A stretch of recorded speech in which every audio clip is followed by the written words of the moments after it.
Dave, do you mind if I ask you a personal question? No, not at all. I've wondered whether you might be having some second thoughts about the mission.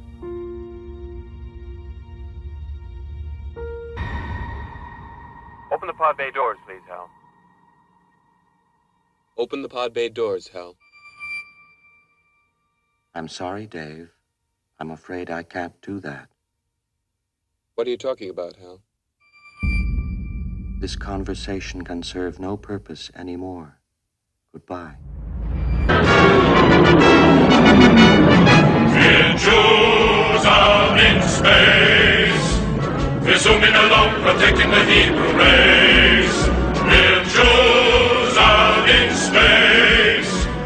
If trouble appears, we'll put it right back in its place.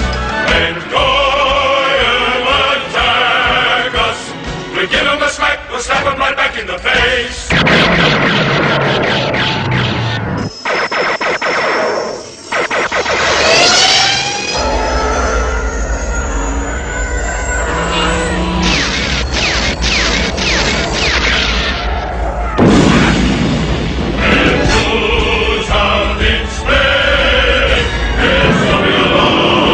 Ici Pierre St. John, nous sommes le 1er juin 2020, quelques jours après que la société dont Elon Musk est un des actionnaires, SpaceX, a envoyé des hommes dans l'espace, un peu comme les soviétiques il y a près de 60 ans, en 1961, avaient envoyé Yuri Gagarin grâce aux technologies allemandes, mais aussi pas mal aux technologies soviétiques. Il faut savoir que les Allemands étaient les grands pionniers de la fusée, avec évidemment le travail de Werner von Braun. J'ai la petite moustache, la petite ombre qui fait la moustache en ce moment. Herr Müller, elle est pas mal, hein, celle-là, elle est rigolote. Chaque fois, ça me fait le coup. Mais en fait, c'est vrai que, comment il s'appelait, il y avait un grand responsable soviétique, russe, qui avait lancé, lui, le fondateur de la base de Baïkonour, et qui avait fondé, et qui avait mené Korolev, qui était aussi un génie dans son genre. Et puis, les savants nazis avaient été beaucoup récupérés par les Allemands, qui avaient pardonné, qui avaient nettoyé l'ardoise, parce que bon, même des criminels de guerre, après tout, quand ils sont utiles, il n'y a pas de raison. Alors, les médias nous parlent, on m'a envoyé des clips en disant, voilà, la prouesse, etc. Alors moi, je pense qu'il y a une grande prouesse dans ce lancement de la fusée SpaceX, c'est que les mecs aient réussi à escroquer des investisseurs pour faire financer un projet aussi foireux et aussi peu rentable et aussi inefficace. Je m'explique. Alors, tout d'abord, l'inefficacité. C'est un vieux sujet, mais un humain, c'est 100 kilos, ça bouffe, ça boit, ça pisse et ça chie. C'est très compliqué d'envoyer tout ce bazar avec sa bouffe et l'eau en orbite. Ça pèse lourd, ça demande énormément d'énergie. Et en plus, pour quoi faire? En plus, un humain, ça doit dormir, ça doit se reposer. En apesanteur, les os perdent leur calcium. C'est en train de... Bon. Vous savez, moi, je suis dans la génération X. Donc, je n'ai pas connu la conquête spatiale. Ça, c'est les boomers qui ont vu ça dans leur enfance, quand ils étaient jeunes. Ils ont vu justement les premiers satellites, Sputnik, les premiers vols humains dans l'espace, enfin en orbite basse, mais enfin quand même, Gagarine, et puis ensuite le premier homme faisant une marche dans l'espace, c'était je crois Leonov, et puis la première femme dans l'espace, et puis les Américains, ils ont traîné derrière avec leurs chiens, leurs singes, mais ensuite ils ont envoyé, il y avait eu Sam Shepard, je crois, ouais, c'est l'acteur qui jouait. Enfin bon, il y avait celui qui a été ensuite sénateur, Glenn. Il y a eu des gens qui ont, et puis ensuite il y a eu le programme Apollo. Il faut commencer que ça a commencé par Apollo 1, avec la fusée Apollo 1, puis Saturne 1, puis avant d'arriver sur ces monstres. J'ai visité tout ça en Floride il y a très longtemps, quand j'étais gamin. Et évidemment, moi, je suis né après tout ça. Je suis né en 71 en bon français. Et donc, c'était encore un rêve de la civilisation occidentale et même humaine d'aller dans l'espace. On avait marché sur la Lune, on avait envoyé des satellites qui commençaient à fonctionner, on avait envoyé plein de trucs, on avait montré qu'on était capable de prendre ce qui était en fait des grosses canettes d'aluminium dans lesquelles on mettait beaucoup de propulsifs liquides. On pouvait envoyer ça dans l'espace. Alors il fallait faire le plus léger possible, mais résistant quand même pour pas que ça pète. Et envoyer. Puis en fait, l'idée c'était aussi de développer des missiles pour envoyer des bombes nucléaires sur ton ennemi. Mais enfin, il y avait quelque chose d'intéressant en disant voilà, on a suffisamment de ressources, on a suffisamment de richesses pour pouvoir nous payer le luxe d'envoyer des bonhommes de 100 kilos qui bouffent, qui pissent, qui doivent dormir, qui chient, et dans l'espace. Alors ça fait un poids considérable envoyer un humain dans l'espace. Et en fait, pourquoi faire? Parce qu'envoyer un satellite, je comprends. Ça permet les communications. Envoyer de temps en temps des chercheurs de laboratoires, lorsque la robotique était encore balbutiante et que l'on avait besoin de quelqu'un, etc., pour vraiment manipuler, je peux le comprendre. Mais aujourd'hui, qu'est-ce qu'un humain peut faire qu'une machine ne sait pas faire? Et alors vous allez me dire, oui, mais prendre des décisions en pleine conscience, etc. Ouais, mais tes décisions en conscience, tu les prends à l'avance, ou tu es en connexion avec les robots et les éléments que tu poses en orbite, qui ne pèsent pas beaucoup, et à ce moment-là, c'est toi qui décides, et de toute façon, l'aspect éthique, l'aspect conscience, etc., tu l'as planifié au moment où tu as planifié l'expérience, donc tu n'as pas besoin c'est pas dans l'improvisation que tu vas faire ça. Donc, à quoi ça sert de mettre en orbite des habitats adaptés pour des gros singes de 100 kilos qui, encore une fois, ont des besoins physiologiques et donc qui génèrent énormément de problèmes en poids, en espace, il faut qu'on respire, Tu pourrais imaginer tout cela fait avec une fraction du prix d'envoyer des humains et l'efficacité elle serait énormément plus élevée en envoyant en fait des drones, des robots que tu pilotes ou que tu préprogrammes, etc. Et avec ça, tu vas partout. Tu vas sur la Lune, tu vas sur Mars. Ils n'ont pas besoin de dormir, ils n'ont pas besoin de... Enfin, vous imaginez une mission sur Mars qui durerait 3, 4, 5 ans au minimum? Le nombre de bouffe, de flotte que tu as besoin. Et nous qui nous préparons, vous savez déjà la quantité de bouffe dont vous avez besoin pour tenir une année ou deux en cas de pépin. Et vous ajoutez en plus l'eau, que personne n'a une année d'eau en stock, mais c'est des dizaines de milliers de litres, sans parler de votre douche, à la lavette dans ce cas-là. Mais tout ça, c'est un poids colossal, et donc ça demande de l'énergie juste gigantesque pour amener en orbite. Alors nous avons tous eu, gamins, alors moi justement, j'allais dire, je n'ai connu que les échecs de la conquête spatiale. La navette spatiale, qui était un bousin, pour les mêmes raisons que je viens d'expliquer, t'envoies 7 mecs dans l'espace, pour rien glander, pour envoyer un satellite. Alors certes, encore une fois, la technologie n'était pas à point à l'époque, il fallait faire des choses manuellement, il fallait sortir, machin. Donc bon, c'était très inefficace, ça coûtait hyper cher, en plus ça a explosé en route 2-3 fois, bon, bah, ça arrive, mais enfin, c'était pas top, quoi. Et donc, pourquoi l'humain dans l'espace alors qu'on peut tout faire avec des machines? Alors, certes, un jour, on pourra imaginer transférer la conscience, le cerveau humain dans une machine et envoyer cette machine. On n'est pas là, mais c'est ça forcément l'avenir. Donc la prouesse, c'était de réussir à convaincre des gogos de foutre des milliards de dollars dans une entreprise qui t'explique qu'elle va être rentable un jour en envoyant des kilos et des centaines de kilos de bidoches dans l'espace pour faire je ne sais quoi. Alors, il y en a qui font du tourisme. Alors ouais, si tu arrives à être rentable et que tu trouves un mec qui est prêt à payer 50, 100, 200 000 euros pour passer 10 minutes dans une fusée, voir l'orbite et revenir, là je dis pas. Là je pense qu'il y a un business. C'est pas un business extraordinaire, mais il y a un business. Parce que clairement, il y a des gens qui ont beaucoup d'argent, qui ne savent pas trop quoi en faire, et puis qui se disent c'est une expérience formidable. Ça demande énormément d'énergie, mais s'ils payent et que ça compense le coût, et que si on arrive à être rentable de cette manière, ouais, probablement il y a un business. C'est un business qui ne m'intéresserait pas trop, mais c'est un business. Après, pour tout ce qui est recherche, exploration, etc., machine. Mais plus fondamentalement, la question qui se pose, c'est cette fuite vers l'espace, c'est une forme de narcissisme. Kunstler appelle ça le techno-narcissisme. C'est-à-dire de croire que aller dans la technologie va nous permettre de finalement fuir des planètes, une planète qui est cabossée aujourd'hui, qui est mal en point sur pas mal d'aspects, pas surtout. Depuis que j'ai écrit mon premier livre, Survivre à l'effort économique, certes, la population continue à augmenter, certes, la pollution continue, certes, les espèces sont en train certaines espèces, dans certains endroits dans le monde, elles sont en train de morfler assez grave, et c'est essentiellement dans les pays en développement. Mais dans les pays occidentaux, par exemple, et même en Chine, il y a eu des progrès considérables dans la préservation de l'environnement. Il y a aujourd'hui, en réalité, et ça c'est une bonne nouvelle, plus d'arbres qui sont plantés dans le monde que d'arbres qui sont coupés.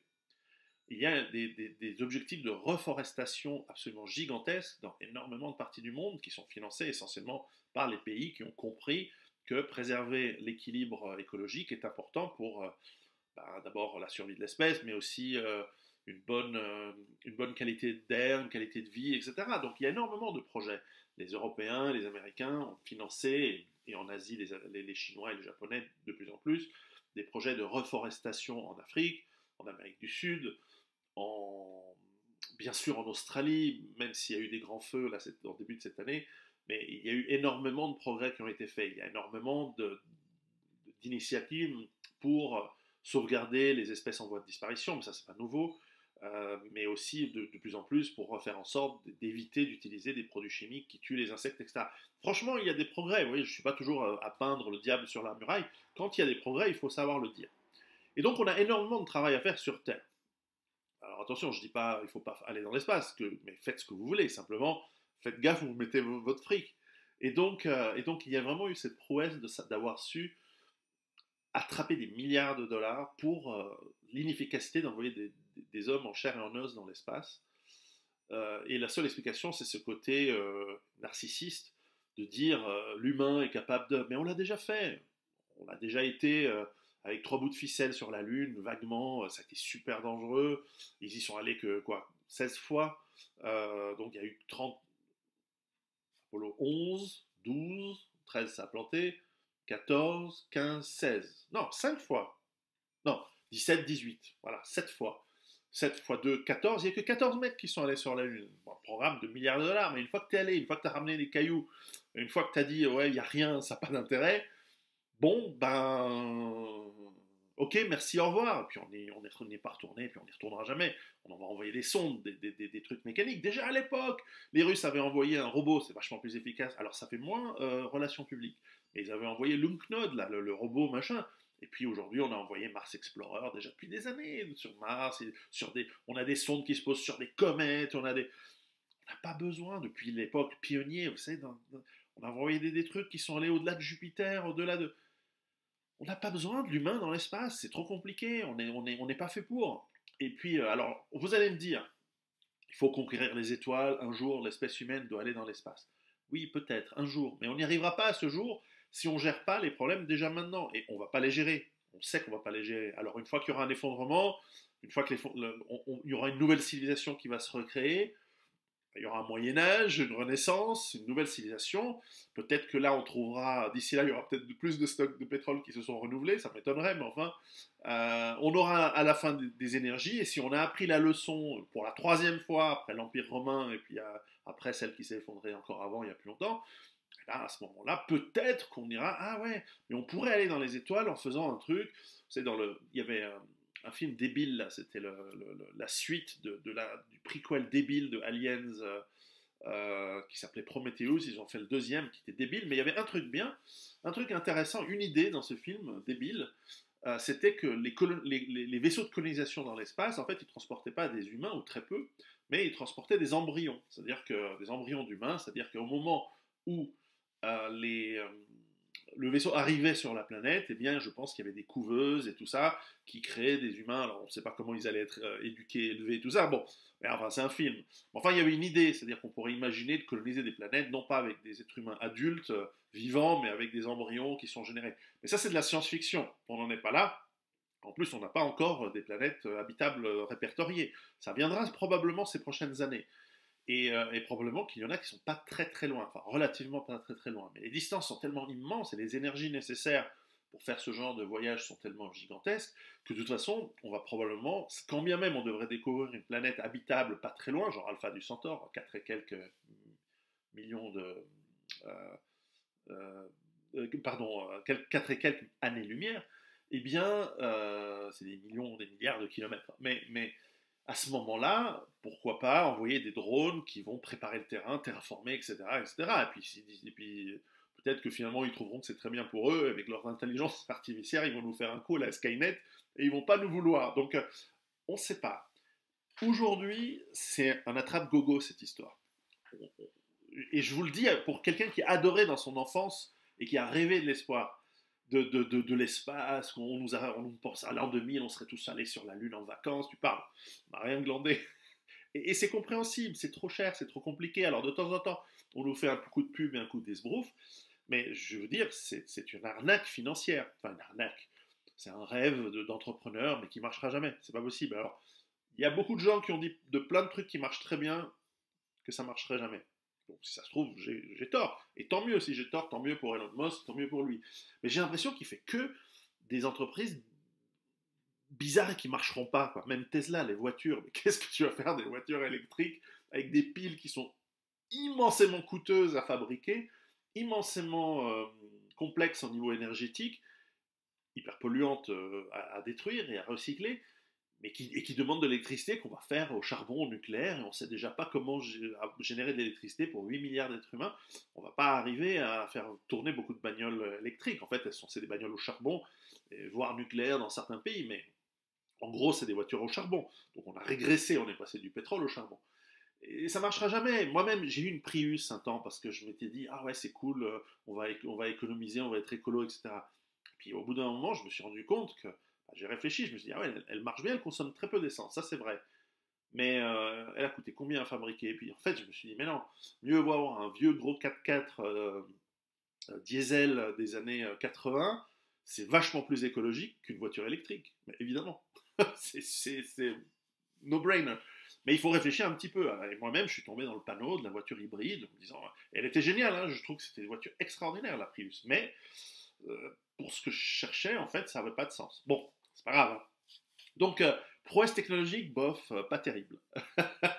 Donc, je pense qu'on n'ira jamais vraiment dans l'espace et que nos rêves de science-fiction, ils sont pour la prochaine civilisation. Donc, on se reverra, on reparlera de ça dans 1500 ans peut-être, ou en tout cas dans un bon paquet de siècles, parce que là, on est au bout des ressources, donc on n'y arrivera pas. Et l'être humain est juste pas configuré pour le vide de l'espace. C'est trop compliqué. On n'est pas conçu pour. On est conçu comme, comme des mammifères. On est créé avec la salle des fêtes à côté des chiottes. C'est pas conçu pour être efficient. On est conçu pour être une machine biologique qui marche assez bien dans la savane, dans la forêt. Ouais, on est très efficace, on a nos petites mains avec nos petits pouces opposés, on a notre cerveau, nos yeux. Voilà, on est assez bien adapté pour dominer le monde, mais le monde terrestre, l'espace, ça reste des rêves de science-fiction que j'adore lire et que j'adore regarder. Je suis grand fan de films de science-fiction, etc. Mais quand on regarde la réalité et le réalisme des choses, on se rend compte que ça va pas être possible. C'est pas grave. En tout cas, voilà. Je leur souhaite bonne chance dans leur fate à SpaceX. Et voilà, ils feront autre chose un jour. Je suis en train de mettre beaucoup de vidéos sur mon Patreon. Donc, chers amis sur YouTube, je suis de moins en moins présent sur cette plateforme. Je suis toujours bloqué sur Facebook depuis janvier. Je ne sais même pas pourquoi. Donc je ne mets plus d'informations nulle part, à part Patreon. Je fais des copies de toutes mes publications, de toutes mes vidéos ailleurs aussi, et le jour où elles seront toujours disponibles. Mais enfin, pour l'instant, si vous voulez me rejoindre, allez sur Patreon. Il y a beaucoup de vidéos super intéressantes en ce moment. Pour l'instant, c'est à 1 euro, 1 dollar, la moitié d'un café par mois pour pouvoir accéder à ce contenu. Peut-être je vais l'augmenter ces prochains temps, mais on verra. Mais pour l'instant, ça reste à des prix très bas, très abordables. Donc je vous remercie de me rejoindre là-bas. Je vais avoir vraiment de moins en moins de vidéos ici. C'est pas parce que vous les voyez que vous imaginez qu'elles sont toutes là. Il y en a beaucoup plus sur Patreon. Donc voilà, mais celle comme celle-ci qui est un peu générale, qui est un peu rigolote, pour l'instant, je la laisse encore aussi sur YouTube, mais ça ne durera pas. Bientôt, il n'y en aura plus du tout ici. Donc, migrez là-bas si vous avez le temps et si vous avez la possibilité d'investir $1 tous les mois. À très bientôt et préparez-vous. Et il n'y a pas besoin de se préparer pour le voyage dans l'espace. À bientôt.